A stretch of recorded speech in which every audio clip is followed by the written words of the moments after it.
નમસ્કાર ખેડૂત મિત્રો, રોયલ સીડ્સ વતી આપનું હાર્દિક સ્વાગત કરું છું.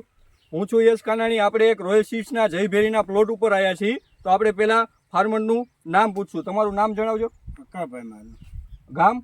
રાવડિયા, તાલુકો? ધાંગધ્રા, જિલ્લો? સુરેન્દ્રનગર. તમારો એક મોબાઈલ નંબર જણાવી દેજો. 87 80 74 81 15. હવે તમે આ રોયલનું જયભેરી વાયુ છે તો તમને કેવું લાગે છે? સારું લાગ્યું. કઈ રીતે તમને આ સારું લાગે છે?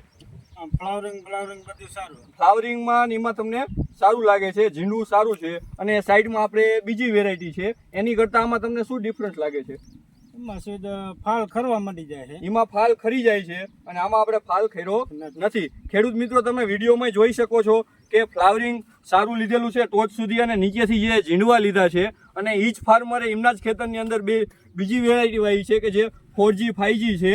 એની અંદર તમે જોઈ શકો છો કે જે ઝીંડવા જે માલ થયો તો એ રહ્યું અને ફ્લાવરિંગ બધું ખરી ગયું છે. અને ઝીંડવા પણ ટૂંક જ છે. અને આમાં તમે સિરીઝમાં ઝીંડવા જોવા મળશે અને નવું ફ્લાવરિંગ પણ ચાલુ છે. બરોબર. હવે જે ટ્રીટમેન્ટ તમે જે કરી છે એ આમાં કરી જ એમાં કરી છે. બરોબર છે. અને જે એટેક લાગ્યા છે ચૂસિયાના, થીપ્સના નીના, તો બંનેમાં સરખા જ લાગ્યા છે. તો તમને આમાં કેવું લાગે છે?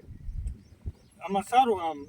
આમાં ફાલ ખરી જાય, આમાં નથી ખરતો. જયભેરીની અંદર ફાલ નથી ખર્ચો અને આ વેરાયટીની અંદર તમારે ફાલ ખરી જાય છે. બરોબર. હવે આ ખેડૂત મિત્રો આપણે આ વિડીયો જોતા હોય તો તમે કહી શકો આ જયભેરી વેરાયટી સારી છે, વાવી જોઈએ એમ?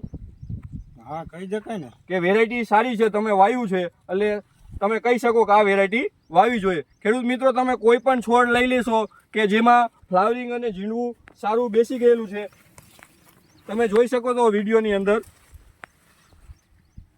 કે નીચેથી ઝીંડવું લીધું છે અને ટોચ સુધી ફ્લાવરિંગ આવી ગયું છે અને ઉપર પણ ઝીંડવા બેસવા માંડ્યા છે. આભાર.